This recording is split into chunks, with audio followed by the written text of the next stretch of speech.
Very much. Give it up for Juan, everybody.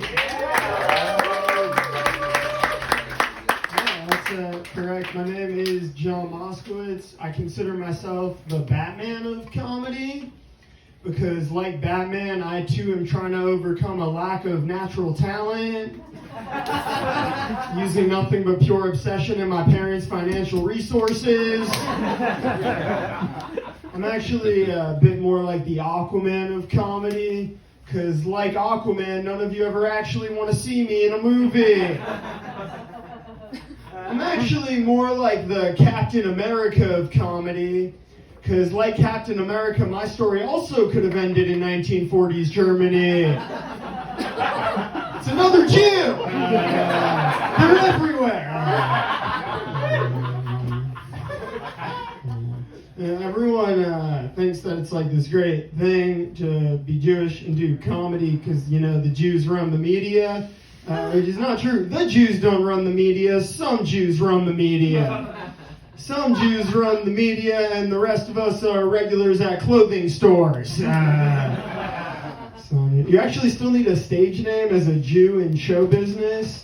Mine's Jon Moskowitz, which is extremely Jewy, but it's nothing compared to my real name, which is actually Jesus Christ.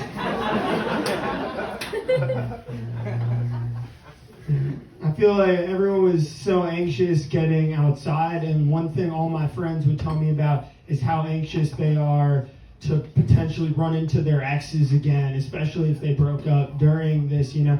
But running into exes isn't really something I have to worry about because all of mine are in institutions. Not only have I dated crazy, I defeated it! I have mostly dated crazier women, which I feel weird talking about because usually when a guy says that, they're just referring to girls who were smart enough to leave.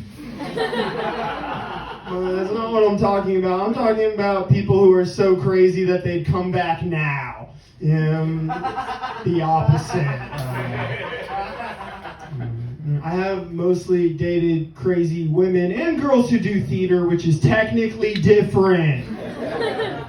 Technically, the same way that not all rectangles are squares, but all girls who sleep with me do come from broken homes. What I always hear guys say too, which is messed up and not true, is this whole like crazy girls can fuck. Ugh. Which is not what it is. What it is when you sleep with someone who's hot and crazy, it brings out the best in you sexually. Because you're attracted to them, so you're fully excited, but they're crazy, so it's going to take longer for you to finish because your body knows not to make more of them.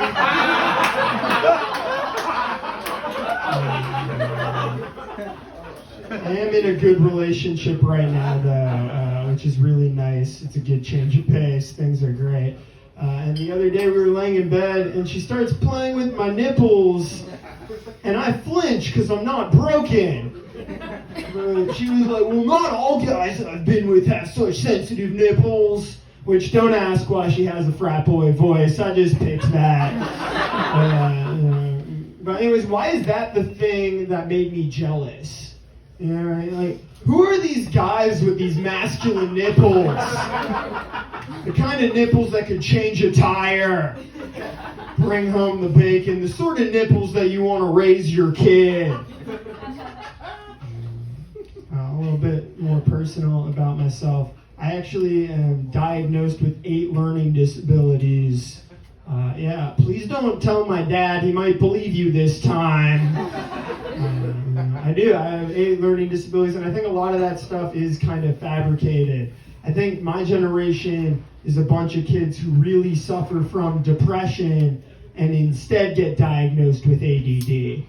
So we give out a ton of Adderall and Ritalin, and now we've just created all these extremely focused, suicidal kids. They will complete the task. I just wish the ads for the drugs were more honest, you know, and they're just like, look, I used to stay in bed all day, every day, but since my doctor prescribed me Adderall, I'm now out here at the top of this bridge at 8:30 in the morning.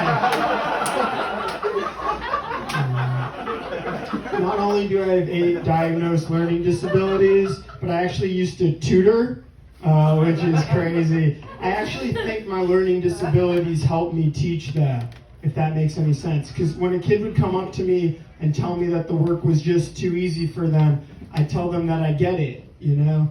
But when a kid... You know what? That's my time. I appreciate all of you. I gotta go.